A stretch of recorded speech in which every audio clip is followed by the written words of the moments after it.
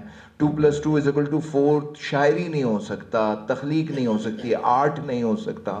تو اسی طرح آپ کس طرح اسپلٹ کر سکتے ہیں. مجھے وہ پھر لاجیکلی مطلب وہ شعر یاد آیا. دیکھیں زندگی کیا ہے عناصر میں ظہور ترتیب، موت کیا ہے انہی اجزاء کا پریشاں ہونا. اب آپ اس شعر کو اٹھا کے لیبورٹری میں رکھ لیجئے تو یہ صادق آ جائے گا لیبورٹری میں کہ ہاں زندگی کیا ہے عناصر میں ظہور ترتیب، موت کیا ہے انہی اجزاء کا پریشاں ہونا. تو یہ لیبورٹری میں. لیکن اگر اس کے برعکس میں آپ کو شعر سناتا ہوں، ورنہ سقراط مر گیا ہوتا، اس پیالے میں زہر تھا ہی نہیں.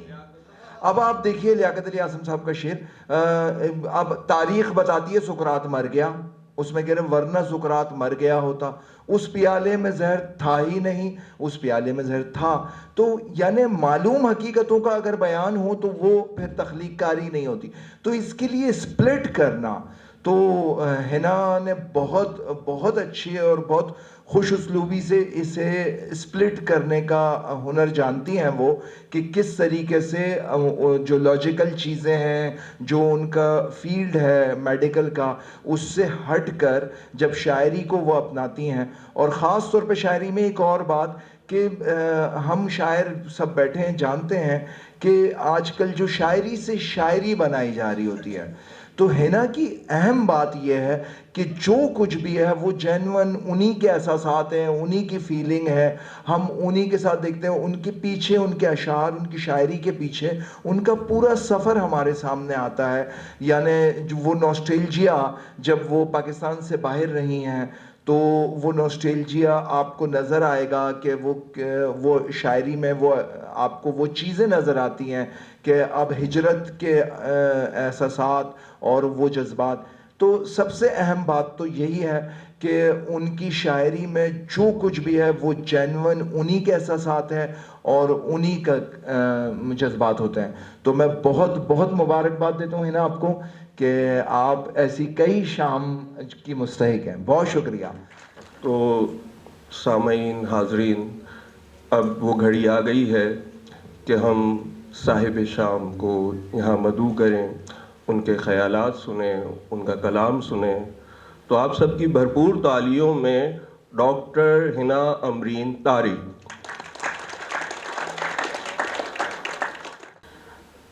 سب سے پہلے تو آپ سب کو ویلکم. اور میں بس ابھی میں کل سخنور فورم کا PACC کا شکریہ ادا کرنا چاہتی ہوں، اور مسرت نشینوں میں اور شام صاحب نے ہمیشہ رہنمائی فرمائی، اور ہمیشہ جب بھی میں نے انہیں اپروچ کیا انہوں نے نصیحت کی یا جو بھی سمجھایا وہ میرے لیے فائدہ مند ہی رہا، اور آج انہوں نے صدارت قبول کی. اس کے لیے میں ان کے بہت شکر گزار ہوں. اور خالد معین صاحب، زیب اسکار بھائی، اور ارشد رضوی صاحب، سلمان صدیقی صاحب، سلمان ثروت نے آج میرے خاص اصرار پر نظامت کی ہے جو کہ یہ عام طور پر نہیں کر رہے ہوتے، اور ہم نے دیکھا کہ وہ کتنی اچھی نظامت کریں. اور سمیر کا تو میں شکریہ ادا کرنا ہی نہیں چاہتی. میں تو چاہتی ہوں کہ میں سمیر کی دوستی کا، محبتوں کا، اور جو بھی ہمارا یہ فورم اور اس کے ساتھ یہ شام جو ہم آپ سب کی موجودگی سے بہت خوبصورت ہو گئی ہے، تو میں چاہتی ہوں کہ میں اپنے ان تمام دوستوں کی مقروض ہی رہوں، ان کی محبتوں کی مقروض میں رہنا چاہتی ہوں. اور بہت شکریہ. شمع افروز کو بھی آپ نے دیکھا ہوگا کہ بہت کم کہیں نظر آتی ہیں، لیکن میں نے جب انہیں فون کیا تو انہوں نے مجھ سے کوئی دوسرا سوال نہیں کیا. تو یہ جواب ہے خالد معین صاحب کو. اور اس کے ساتھ جو میری بہت پیاری دوست ہیں یہاں موجود ہیں, شاعرات ہیں. ٹھیک ہے, ہر ہاتھ ملانے والا دوست نہیں ہوتا, لیکن ہم جس تواتر کے ساتھ تقریبات میں ملتے ہیں میرے خیال سے یہ بھی دوستی ہی کہلائی جانی چاہیے. اور جو آپ سینئر سب یہاں موجود ہیں, آپ سب کی موجودگی سے یہ شام اتنی خوبصورت ہو گئی ہے. اور پریتم صاحب یہاں موجود ہیں, میں ان کی بطور خاص شکر گزار ہوں. فوزیہ خان ہیں, شکیل خان صاحب, اور کشور عروج, شازیہ, جلیسی صاحب, میں کس کا نام لوں, اصغر خان صاحب, اقبال صاحب, عمیر صاحب, اور منصور تو ہے ہی میرا بھائی, میں اسے ناگ بھائی کہتی ہوں, باسط صاحب. اور اگر کسی کا نام رہ گیا تو میرے پیچھے دوست, ہمارے رشتہ دار, نادرہ, ڈاکٹر نادرہ میری کولیگ ہیں اور 2 سال سے ضیاء الدین میں میرے ساتھ ہوتی ہیں. ان کی ایک کانسٹنٹ مورل سپورٹ, کیونکہ ہم ظاہر پروفیشنل ہیں تو ہمیں مختلف قسم کی سٹریسز کا سامنا رہتا ہے اپنے مریضوں کے حوالے سے اور اپنی جابس کے حوالے سے, اور میں نہیں سمجھتی کہ آپ میں سے کوئی ایک بھی اس سٹریس کو سمجھ سکتا ہے. تو اگر نادرہ میرے ساتھ نہیں ہوتی تو اٹ از ویری ڈیفیکلٹ کہ ہم اتنی سٹریسفل اور اتنی فاسٹ پیسڈ ہاسپٹل جو کہ ضیاء الدین ہاسپٹل ہے کراچی کا, اس میں میں اپنی تمام ایکٹیویٹیز کے ساتھ سروائیو نہیں کر سکتی تھی. ڈاکٹر ارسلان ہیں تو یہ ہمارے جونیئر, لیکن ان کے پاس اتنی ساری ڈگریز ہیں کہ کبھی کبھی میرا دل چاہتا ہے کہ ان کو میں سینئر کہوں. اور حال ہی میں انہوں نے ایک بہت اہم امتحان college of physicians of surgeons Karachi سے, پاکستان سے پاس کیا ہے, جو کہ بہت کم ڈاکٹرز پہلی دفعہ میں پاس کر پاتے ہیں. تو ان کو خاص مبارکباد. اور یہاں موجود ہیں ڈاکٹر حیدر کینیڈا سے ہمارے ساتھ یہاں پر خاص طور پر, اور بہت سارے, شبیر ناظر, نسیم شاہ صاحب, میں آپ سب کی بہت شکر گزار ہوں. نسیم ناظر شاپا, ان کی محبتوں کی بھی میں ہمیشہ مقروض رہی ہوں اور رہوں گی انشاءاللہ. تو بس میرے خیال سے کہ میرے حصے میں ایک تو آپ سب کا جتنا بنتا ہے شکریہ, اور اس کے علاوہ کراچی میں جو کہ ایک مین ادبی مرکز ہے, اتنا مین بڑا ہب ہے دنیا جہان میں. جب میں نے چونکہ باہر بھی وقت گزارا, سنگاپور میں, سعودیہ میں, کینیڈا میں, اور پھر اب واپس کراچی میں, یہ دائرہ یہیں سے سٹارٹ ہوتا ہے اور یہ پین یہیں آ کے رکتا ہے. تو جہاں بھی ہم رہتے تھے ہماری نظریں ہمیشہ کراچی ہی کی جانب اٹھتی تھی جب بھی ادب کی کوئی بات ہوتی تھی. اور مجھے سم ہاؤ ہمیشہ, میں جہاں بھی دنیا میں رہی, جتنا بھی وقت گزارا, مجھے کبھی بھی, آپ لوگوں سے میں سن رہی ہوں کہ فعال رہی, لیکن مجھے کبھی اس بات کا احساس نہیں ہوا کہ میں فعال ہوں. مجھے لگتا تھا کہ شاید یہ میری ایک نارمل زندگی ہے. اور یہاں آنے کے بعد جب میں 3 برس پہلے, جب میں یہ سوچ کر آئی تھی کہ بس اب مجھے واپس جانا چاہیے, اور یہ سبق کووڈ نے پڑھایا کسی اور نے نہیں. تو جب ہم نے کووڈ کی بندشیں دیکھیں, جب تمام تر فلائٹس بند ہو گئیں, اور جب چاہتے ہوئے بھی ہم واپس نہیں آ سکتے تھے, جب میرے بچے مجھ سے یہ پوچھنے لگ جاتے تھے کہ کیا اب ہم کبھی بابا سے نہیں ملیں گے, تو اس وقت مجھے اس بات کا احساس ہوتا تھا کہ نہیں, جیسی ہی پہلی فلائٹ کھلے گی اور میں نے اپنا بیگ اٹھانا ہے اور کراچی جانا ہے. اور کراچی میں آنے کے بعد اس وقت تو مجھے ایسا لگتا تھا کہ شہر اجنبی ہے, اور پتہ نہیں میرے اندر جو ایک تخلیقی میں جو بھی بے چینی ہے اس کو پتہ نہیں کوئی جگہ ملے گی یا نہیں. لیکن آپ سب کے ساتھ 3 برس گزرنے کے بعد مجھے وہ پہلا دن یاد نہیں آتا, جس کے لیے میں آپ سب کی بہت شکر گزار ہوں. آپ سب کے سامنے میرا شعری سفر رہا ہے, اس شعری ارتقاء کے آپ سب گواہ ہیں. آپ کے سامنے نہ صرف یہ سفر جیسا کہ ابھی آپ لوگ دیکھ رہے ہیں, کتاب میں بھی جو تمام تر چیزیں ہیں, ظاہر ہے کہ یہ ایک سفر ہے جو اس کتاب میں نے یکجا کیا, اس کے پیچھے بھی ایک کہانی ہے، یہی کووڈ، کہ مجھے بھی لگتا تھا کہ پتہ نہیں میں اس کووڈ کے بعد زندہ رہوں گی کہ نہیں، تو کم از کم میرا انتخاب تو چھپ جائے. تو یہ سوچ کر یہ کتاب جو ہے وہ منظر عام پر آئی. اس کے ساتھ یہ جو اعتماد میرے اندر ہے یہ آپ سب کی جانب سے آیا ہے. آپ سب نے یہ استحکام مجھے دیا ہے، دوستوں نے، سینئرز نے، میرے اساتذہ نے، اور ظاہر سی بات ہے میرے شریک حیات نے، میرے بچوں نے، میری فیملی نے. میں اللہ تعالیٰ کا جتنا شکر ادا کروں کم ہے. مجھے لگتا ہے کہ میں واقعی بہت خوش قسمت عورت ہوں، خاتون ہوں. یہ سب کچھ میں نے حاصل کرنے کے لیے کوئی محنت نہیں کی. میں نے کوئی شعر کبھی بھی یہ سوچ کر نہیں لکھا کہ میں نے یہ شعر کہاں پڑھنا ہے، لیکن اتنا ضرور ہوا کہ جب بھی کوئی بات ہوئی شعر تو ہو جاتا ہے، اور وہ کلینک میں بھی ہو جاتا ہے، اور اس کے گواہ یہاں موجود ہیں. تو بس thank you so much for always. شعر میں نظم سے آغاز کرتی ہوں.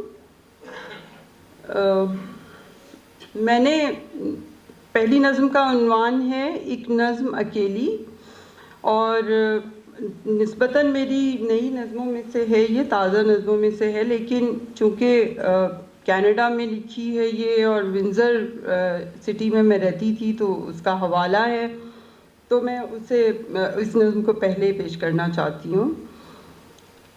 ونزر کی بل کھاتی سڑکیں، ونزر کی بل کھاتی سڑکیں تم کو پوچھ رہی ہیں، اور میں اپنی GMC میں تم کو سوچ رہی ہوں. میری ان سوچوں میں ایک نظم بھی کروٹ لیتی ہے، میری ان سوچوں میں ایک نظم بھی کروٹ لیتی ہے. تم اس نظم کا مرکز ہو. ونزر کی ان سڑکوں کی دونوں جانب یہ جو سارے رنگ بھرے ہیں، یہ جو سارے رنگ بھرے ہیں، تم بھی ان رنگوں میں کہیں ہو لیکن میرے پاس نہیں ہو. بہت شکریہ. اب تم مجھ سے دور بہت ہو، ایسے میں یہ نظم اکیلی، ایسے میں یہ نظم اکیلی جس نے مجھ میں جنم لیا ہے جی نہ سکے گی. بہت شکریہ، بہت شکریہ. ایک اور نظم، یہ پاکستان آئے، کئی ہجرتیں کی ہیں میں نے، 4 ہجرتیں کی ہیں، اور مجھے لگ رہا ہے کہ 5ویں ہجرت بھی تیار ہے. ہجر موسم گزار آئے، جب میں کراچی آئی تو یہ نظم. یہ چاندنی گر یقین بن کر، یہ چاندنی گر یقین بن کر محبتوں کے حسین موسم اتار لائے، تو رات ڈھل کر نیا سویرا نئی بہاریں سنوار لائے. یوں شہر دل کے اداس موسم، یوں شہر دل کے اداس موسم اداس رنگوں کی رائے گانی سمیٹ کر پھر ہوا کے ہاتھوں نیا کوئی ایک پیام لائے. بہت شکریہ. کسی سنہری کرن کے ہاتھوں، کسی سنہری کرن کے ہاتھوں نئی امیدیں اجالتے ہی سمندروں کے نئے سفر کی پکار آئے، سمندروں کے نئے سفر کی پکار آئے. کہیں بکھرتی سی نرم خوشبو، کہیں بکھرتی سی نرم خوشبو بکھر کے تھوڑا قرار لائے. یہ چاندنی گر سکوت شب سے یہ بے یقینی جدا کرے، تب ہمیں بھی کچھ اعتبار آئے، ہمیں بھی یہ اعتبار آئے کہ ہجر موسم کی ساری راتیں گزار آئے، کہ ہجر موسم کی ساری راتیں گزار آئے. جو شہر دل میں سما گیا تھا وہ ہجر موسم گزار آئے. بہت شکریہ، بہت شکریہ. اور ایک نظم، اس کا عنوان ہے اجالے بانٹ دینا تم. بلکہ یقین میں آپ سب کے سامنے رکھتی ہوں. مجھے یہ نظم میں نے میری کتاب میں بھی ہے اور یہ میں نے اپنی بیٹیوں کے نام کی ہے. یقین. یہ میرے آنگن کی سب بہاریں یہ میرے آنگن کی سب بہاریں، سبھی نظارے، یہ رنگ سارے، یہ پھول سارے یوں مجھ سے نظریں چرا رہے ہیں، یوں مجھ سے نظریں چرا رہے ہیں کہ جیسے مجھ کو گئی رتوں کی کوئی کہانی سنا رہے ہیں، کہ جیسے مجھ کو گئی رتوں کی کوئی کہانی سنا رہے ہیں، کہ صحن دل کے حسین موسم کی بے ثباتی کہاں تھمی ہے، کہ صحن دل کے حسین موسم کی بے ثباتی کہاں تھمی ہے، ہوا بھی تیور بدل رہی ہے، ہوا بھی تیور بدل رہی ہے، گلی کے کونے پہ ڈھلتا سورج یہ کہہ رہا ہے، گلی کے کونے پہ ڈھلتا سورج یہ کہہ رہا ہے کہ ڈھل کے میں پھر ابھر رہا ہوں، کہ ڈھل کے میں پھر ابھر رہا ہوں، خزاں رتوں کی اداس شامیں میری تمازت سے جی اٹھی ہیں، خزاں رتوں کی اداس شامیں میری تمازت سے جی اٹھی ہیں، ازل سے اب تک یہی ہوا ہے، ازل سے اب تک یہی ہوا ہے، ہوا کو مجھ سے محبتوں کا یقین ملا ہے جو آج تم تک پہنچ گیا ہے۔ بہت شکریہ، بہت شکریہ۔ اور وہ جاری ساری والی جو غزل ہے وہ میں نے خالد معین صاحب کو اس لیے نہیں بھیجی تھی کیونکہ وہ میں خود پڑھنا چاہ رہی تھی اس شعری نشست میں، اور اگر وہ میں بھیج دیتی تو یہ پوری یہاں اسے پڑھ لیتے اور پھر میں کیا سناتی آپ اپنی خلوت سے تکلم تو ہے جاری ساری، اپنی خلوت سے تکلم تو ہے جاری ساری، گفتگو اور اضافی ہے ہماری ساری، گفتگو اور اضافی ہے ہماری ساری، اور جذب کرنے کو میسر تھی فقط ایک ساتھ، جذب کرنے کو میسر تھی فقط ایک ساتھ، اور ساتھ ہے وہی روح پہ تاری ساری، اور ساتھ ہے وہی روح پہ تاری ساری، اور روشنی تھی کہ فسوں تھا کہ وہ تم تھے ہر سو، روشنی تھی کہ فسوں تھا کہ وہ تم تھے ہر سو، رات یادوں کی حویلی میں گزاری ساری، بہت شکریہ، بہت شکریہ، رات یادوں کی حویلی میں گزاری ساری، اور چاند تارے بھی فدا آج ہوئے جاتے ہیں، چاند تارے بھی فدا آج ہوئے جاتے ہیں، کہکشاں تم نے ہی آنچل میں اتاری ساری، اور یہ شعر تو ویسے بھی طارق کو ڈیڈیکیٹڈ ہے، کہکشاں تم نے ہی آنچل میں اتاری ساری، اور کبھی بہاروں کے موسموں میں جو دل کی بستی غزل سرا تھی، وہیں کہیں ایک آرزو کے مچلنے کی بھی بڑی کتھا تھی، اور جلے گا دل تو دھواں اٹھے گا یہ آگ ایسے نہیں بجھے گی، جلے گا دل تو دھواں اٹھے گا یہ آگ ایسے نہیں بجھے گی، نگر نگر یہ خبر پہنچتی مگر ہوا کی عجب دشا تھی، نگر نگر یہ خبر پہنچتی مگر ہوا کی عجب دشا تھی، اور وراثتوں کی کتاب کھولی تو نام میرا کہیں نہیں تھا، بہت شکریہ، وراثتوں کی کتاب کھولی تو نام میرا کہیں نہیں تھا، میں چپ تھی سوچا کہ اس میں شاید میرے قبیلے کی بھی رضا تھی، بہت شکریہ، میں چپ تھی سوچا کہ اس میں شاید میرے قبیلے کی بھی رضا تھی، اور بہت پکارا تھا منزلوں نے ہنا مجھے انہی راستوں سے، بہت پکارا تھا منزلوں نے ہنا مجھے انہی راستوں سے، مگر مسلسل سفر تھا میرا کہیں نہ رکنے میں ہی بقا تھی، بہت شکریہ، بہت شکریہ۔ یہ میں نے کب کہا سارا جہاں برباد کر دوں گی، یہ میں نے کب کہا سارا جہاں برباد کر دوں گی، مگر ایک دن میں خود کو خود سے ہی آزاد کر دوں گی، مگر ایک دن میں خود کو خود سے ہی آزاد کر دوں گی، اور تمہارا ساتھ ہو یوں ہی رہے شہر تمنا میں، تمہارا ساتھ ہو یوں ہی رہے شہر تمنا میں، تو باقی خواہشوں کو نظر ابر و باد کر دوں گی، تو باقی خواہشوں کو نظر ابر و باد کر دوں گی، اور مجھے اس کی سماعت ہے متاع بے بہا، لیکن مجھے اس کی سماعت ہے متاع بے بہا، لیکن اسے آواز کی اس قید سے آزاد کر دوں گی. بہت شکریہ. اور میرے جذبوں کی شدت تم نہیں سمجھے تو پھر ایک دن، میرے جذبوں کی شدت تم نہیں سمجھے تو پھر ایک دن غدر ایسا مچاؤں گی تمہیں بغداد کر دوں گی. میرے جذبوں کی شدت تم نہیں سمجھے تو پھر ایک دن غدر ایسا مچاؤں گی تمہیں بغداد کر دوں گی. اور مجھے امید کی کرنیں یقین ہر پل دلاتی ہیں، مجھے امید کی کرنیں یقین ہر پل دلاتی ہیں کہ اب تک جو نہ کر پائی میں کچھ دن بعد کر دوں گی. مجھے امید کی کرنیں یقین ہر پل دلاتی ہیں کہ اب تک جو نہ کر پائی میں کچھ دن بعد کر دوں گی. اور ہنا میں اپنے خوابوں کی فضا سے خوش رہی تو پھر، ہنا میں اپنے خوابوں کی فضا سے خوش رہی تو پھر سجا کر دل محلہ ایک نگر آباد کر دوں گی. بہت شکریہ، بہت شکریہ.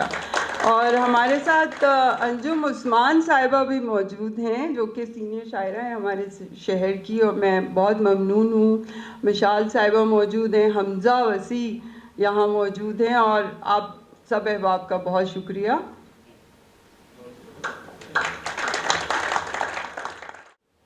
ہنا کا کلام آپ لوگوں نے سماعت کیا، ان کی گفتگو آپ لوگوں نے سماعت کی. وہ کہہ رہی تھیں کہ میں آپ تمام احباب کی محبتوں کی مقروض رہنا چاہتی ہوں. تو ہنا یہ جو محبتوں کا سلسلہ ہوتا ہے یہ دو طرفہ ہوتا ہے. اگر آپ کے ساتھ لوگ اچھے ہیں تو یہ یقین رکھیے کہ آپ بہت اچھی ہیں.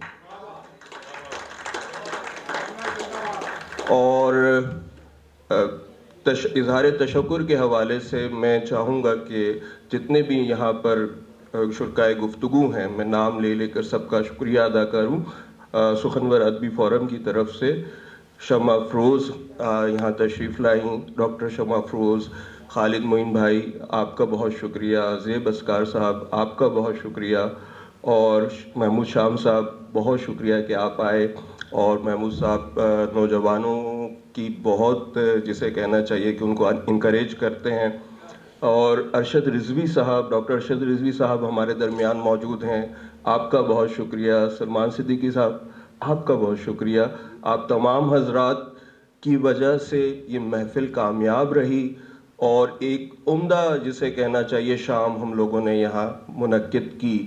اور یقیناً جتنے بھی حاضرین یہاں موجود ہیں اگر آپ لوگ نہ ہوں تو یہ شام بے معنی ہے. آپ لوگوں کا بھی یہاں تشریف آوری کا بہت بہت شکریہ. اب میں جس شخصیت کو بلانے جا رہا ہوں، اگر میں یہ کہوں کہ ایک عہد ہے تو بیجا نہ ہوگا. محمود شام صاحب بہت ہی، دیکھیے ایک چیز ہے کہ صحافی بہت ہوتے ہیں، رپورٹنگ کرتے ہیں، لیکن صاحب رائے صحافی کم ہوتے ہیں. محمود شام صاحب کی جو سیاست پر نظر ہے، جو سماجیات پر نظر ہے، تو ایک چیز ہوتی ہے جس سے ہم کہتے ہیں کہ بہت سے تحریروں میں نا ہمیں لفاظی نظر آتی ہے اور کوئی ایک ٹھوس بات وہ ہمیں نہیں ملتی بہت سی تحریروں میں. لیکن جب بھی ہم محمود صاحب کو پڑھتے ہیں تو وہ بڑی کیلکولیٹڈ ہیں اپنی گفتگو میں بھی اور اپنی تحریر میں. وہ نہ زیادہ بات کو بڑھاتے ہیں، جو بات کا قد ہے وہیں رکھتے ہیں بات کو. یہ ان کی خاصیت ہے. اور بڑے ادب سے اور بڑی محبت سے میں سر آپ کو یہاں بلانا چاہوں گا اور احباب سے بھرپور تالیوں میں جناب محمود شام صاحب.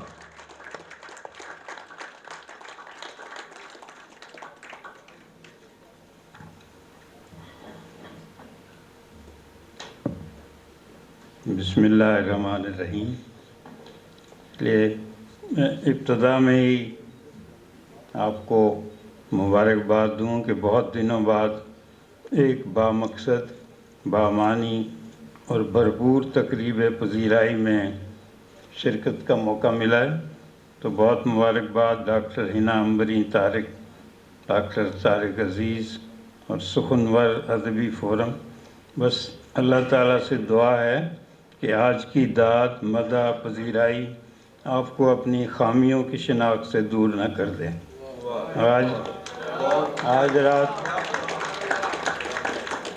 آج رات سونے سے پہلے اپنا احتساب ضرور کر لیجئے گا. جناب ڈاکٹر شمع افروز، سلمان صدیقی صاحب، ڈاکٹر ارشد رضوی، خالد معین صاحب، زیب اسکار حسین اور ڈاکٹر طارق عزیز نے گھر کی گواہی دی ہے. اور سرورت صاحب آج ان کی نظامت پہلی بار سنی ہے، اس پر بھی واہ واہ کرنے کو جی چاہتا ہے. جہاں تک دیکھتے ہیں ظلم کا ہے بول بالا، ہمارے دیس کا منصف کہیں گم ہو گیا ہے. تو آج کے دور میں بات ڈاکٹر حنا عنبری طارق کے اسی شعر سے شروع ہو سکتی ہے: حسب حال، حسب سابق، حسب دستور. ملک میں ظلم کا دور دورہ ہے، خلق خدا انصاف کے لیے ترس رہی ہے اور قاضی القضات معمول کی چھٹیوں پر ہیں. سلطان راہی کی فلم کا مکالمہ یاد آتا ہے. جب وہ رات کو عدالت بند دیکھتا ہے تو کہتا ہے ظلم 24 گھنٹے اور انصاف صرف 8 گھنٹے. جولائی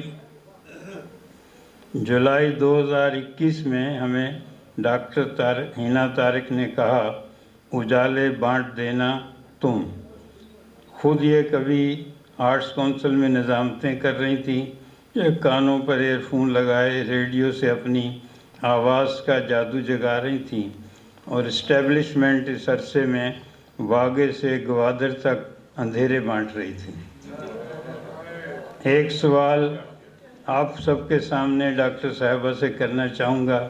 اچھا ہے شکیل خان صاحب بھی بیٹھے ہیں کہ آرٹس کونسل کی لاڈلی خوشبو پاکستان امریکن کلچرل سینٹر میں کیوں پھیل رہی ہے؟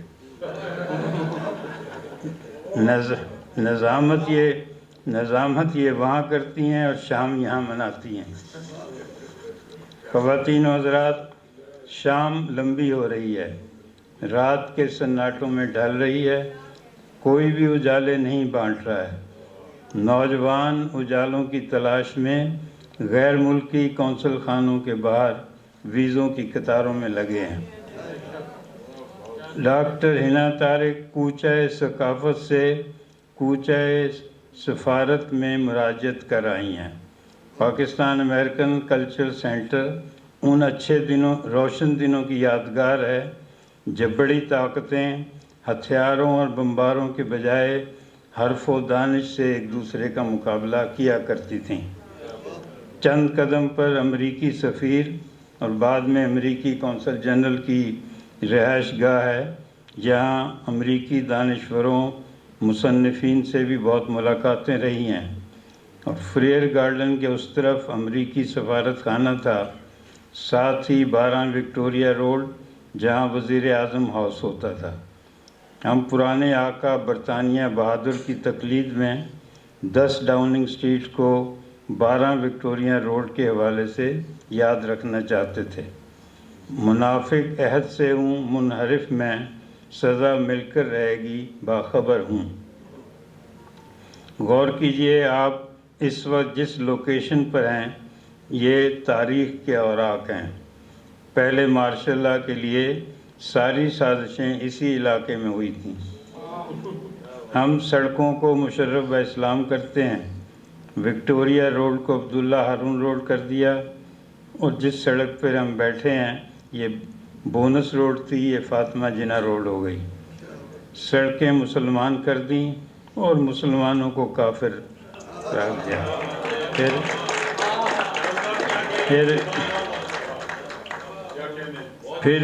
پھر اس سے بھلا کیسے رہو رسم روا ہو، وہ شہر تو اول کا منافق ہے منافق. میں اپنی اس گفتگو میں اشعار ڈاکٹر حنا عنبری طارق کے ہی پڑھوں گا، داد بھی آپ انہیں براہ راست دے سکتے ہیں. ڈاکٹر حنا عنبری طارق مجھے اردو شعر و ادب کا ایک حسین خوشگوار مستقبل لگتی ہیں، لیکن مسافتیں بہت ہیں۔ راستے میں بے شمار ادبی تنظیمیں حائل ہیں، بہت سے عالمی مقامی مشاعرے راستہ روکیں گے، کئی یوٹیوب چینل ناکے لگائیں گے، اور بہت سے بزرگ دست شفقت کے لیے آگے بڑھیں گے۔ وہ اردو زبان پر بجا طور پر فخر کرتی ہیں، حالانکہ اونچ نیچ سے واقف نہیں، مگر کچھ فخر کم نہیں مجھے اردو زبان پر۔ اردو زبان میں شاعری کی ایک کہکشاں ہے، ولی دکنی سے لے کر حنا طارق تک۔ میں اکثر حیران ہوتا ہوں کہ چند حروف تہجی ہیں، چند ہزار الفاظ ہیں، لیکن شعراء کرام نے کیسے کیسے مضامین اس محدود ذخیرہ الفاظ سے باندھے ہیں۔ جس پر بھی شعر اترنا شروع ہوتے ہیں، اس کے لیے لازمی ہے کہ وہ ان متقدمین کے دیوانوں کا مطالعہ کرے۔ ہمارے یہ اساتذہ عشق، الفت، حیرت، آگہی اور ادراک کے کیسے کیسے مقامات سے گزرے ہیں، غیب سے کیسے کیسے مضامین خیال میں آتے رہے ہیں، ان کے ہاتھ قلم بھی ہوتے رہے، پھر بھی وہ حکایات خونچکاں رقم کرتے رہے۔ نسل در نسل استعارے، تشبیہیں، ردیفیں، قافلے منتقل اور منتخب ہوتے رہے۔ سمندر ہو کہ صحرا ہو، بہت سنگلاخ ہوں رستے، ہم ہی وہ لوگ ہیں جو ہر نگر آباد رکھتے ہیں۔ ڈاکٹر حنا عنبری طارق میں یہ اعتماد یقیناً مطالعے سے ہی آیا ہے۔ ہمارے ہاں شاعری کو بے فکروں کا کام کہا جاتا ہے، اور ہمارے اس کاروباری معاشرے اور بہت ہی لچر کمرشلزم میں شاعروں کو غیر ضروری عنصر کہا جاتا ہے۔ لیکن شاعری ہے جو سماج کو شائستگی سکھاتی ہے۔ تہذیب کی بنیادیں غزل اور نظم پر ہی استوار کی جاتی ہیں۔ ہم امریکن کلچر سینٹر میں ہیں، اس لیے میں یہاں امریکہ کے جواں مرگ لیکن بہت مقبول صدر جان ایف کینیڈی کی ایک تقریر کے چند جملے سنا کر شاعری کی آفاقی اہمیت کو مسلم کرنا چاہوں گا۔ 26 اکتوبر 1963 کو دیکھیے کہ ایک جمہوری معاشرے میں شاعر اور شاعری کی کیا اہمیت ہے۔ صدر کینیڈی کے الفاظ میں سنیے: When power leads man towards arrogance, poetry reminds him of his limitations.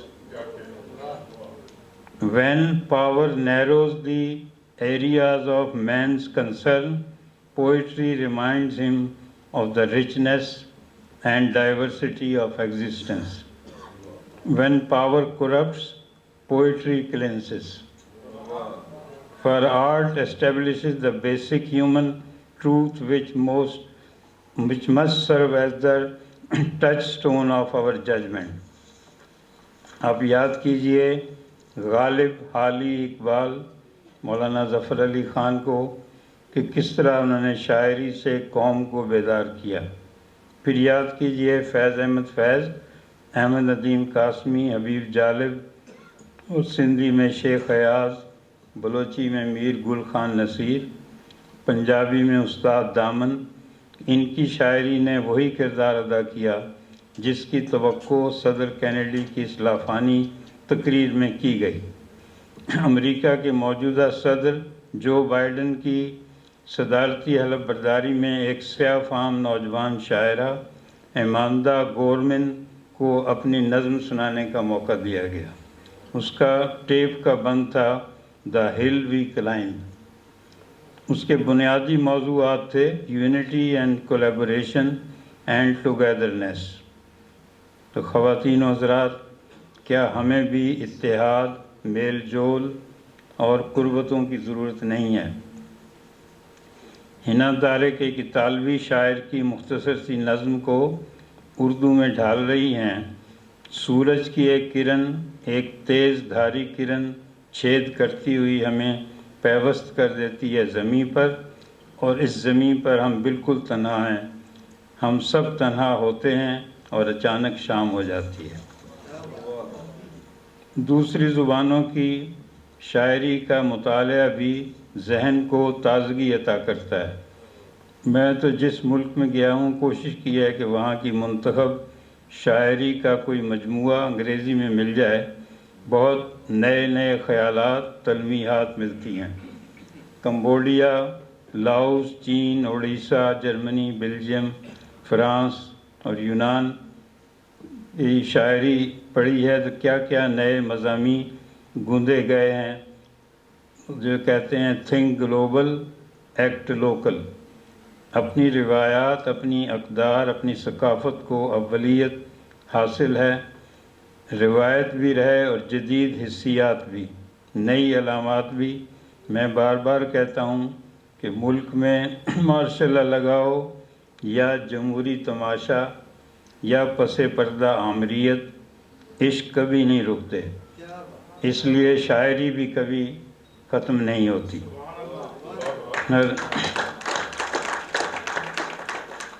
Selfie نہ بناؤ مجھے آنکھوں میں اتارو، ہوتی ہے اسی بات پہ تکرار لگاتار۔ اب عشق نامہ بر کے ذریعے نہیں، موبائل فون کے پیکجوں میں ہوتا ہے، اور اب دوپہر میں چھت پر آنے کی ضرورت نہیں ہے۔ ویڈیو کال بھی بہت ہے مگر ہنا طارق کا دل نہیں بھرتا۔ میں اپنے فون پر چہرہ تمہارا دیکھ لیتی ہوں مگر یہ دل نہیں بھرتا، اور یہ کہتی ہیں تمہارا لمس ویڈیو پر کہاں محسوس ہوتا ہے۔ اس کا مطلب ہے کہ عشق میں کچھ کمزوری ہے، ورنہ مومن تو کہہ گئے تم میرے پاس ہوتے ہو گویا جب کوئی دوسرا نہیں ہوتا۔ ڈاکٹر ہنا انفرادیت کی تلاش میں ہیں، اپنی الگ شناخت کے لیے کوشاں، یقیناً ایک اہم رجحان ہے۔ لبے دریا سجی محفل سے ہم نے کہیں تنہا کنارہ کر کے دیکھا۔ دیکھیے صدر کے لیے مشکل ہوتا ہے کہ اتنی تقریروں کے بعد شعر جو ہیں وہ پڑھے نہ جا چکے ہیں، تو ابھی تک آپ دیکھ لیں کوئی شعر اور ایک اور بھی صورتی ہے کہ ان کا ایک ہی مجموعہ، ایک ہی دیوان آیا ہے، لیکن پذیرائی کی یہ دوسری محفل ہو رہی ہے۔ یہ بھی سنیے کہ خاموشیوں کا شور بھی کچھ حد سے بڑھ گیا، اس عالم جنوں میں بھی میں اپنے قد میں تھی۔ کمال کا شعر ہے اور اپنے آپ پر ضبط بھی لائق تحسین۔ یہ بھی داد طلب شعر ہے کہ ہر روز نئی صبح بنا لیتے ہیں اپنی، سورج سے کبھی کوئی شکایت نہیں کرتے۔ ان کی شاعری یقیناً امکانات سے مرصع ہے۔ زیادہ وقت پاکستان میں گزاریں گی تو یہاں ایسے ایسے خوفناک تجربات، مشاہدات میسر آئیں گے جو ان کی شاعری کو وسعتیں بخشیں۔ غزل نظم دونوں میں بہت جوش نمو ہے۔ ابھی خالد معین صاحب کہہ رہے تھے کہ غزل بھی اچھی ہے، ان کی نظم بھی اچھی ہے، تو ساتھ یہ بھی کہنا چاہیے تھا شاعرہ بھی اچھی۔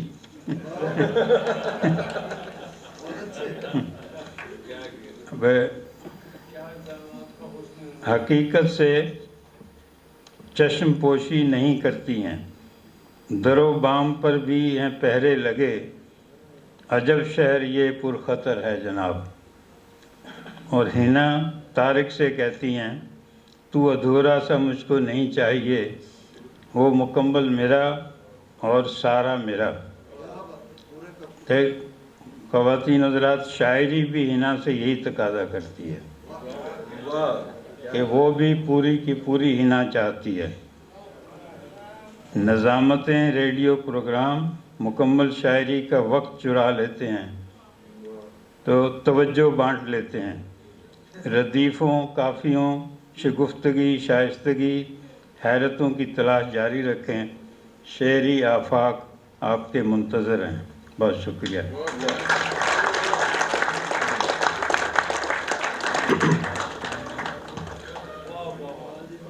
تو ناظرین، یہ ہمارے صاحب صدر تھے، اور ان کے تعارف میں ایک بات جو میں کہنا بھول گیا کہ ان کی جتنی بھی تحریریں ہوتی ہیں وہ اس میں ایک طنز کا جو ایلیمنٹ ہے وہ بڑا خاص ہوتا ہے. اور آج بھی آپ نے یہ انہوں نے جب اپنی گفتگو شروع کی تو، اور وہ سبق آموز بھی ہوتا ہے، وہ ایک آئینے کی طرح بھی ہوتا ہے. وہ جب شکوہ کرنا چاہتے وہ شکوہ بھی کر جاتے ہیں. تو جو شروع میں بات کہی انہوں نے کہ یہ جو پذیرائی ہے یہ کہیں آپ کے اندر اس جستجو کو کم نہ کر دے. تو وہ میرا خیال ہے کہ اس نوٹ پر ہم آج کی گفتگو، آج کی محفل کا اختتام کریں گے. اور آپ نے اب شام صاحب کی بات کے بعد تو پھر گنجائش بھی نہیں رہتی ہے. ایک دو جو ہے وہ ہیں، کیا کہنا چاہیے، فارمیلٹیز ہیں. میں حنا امرین سے اور جتنے بھی شرکا ہیں ان سے کہوں گا کہ وہ آگے تشریف لے آئیں ایک گروپ فوٹو کے لیے.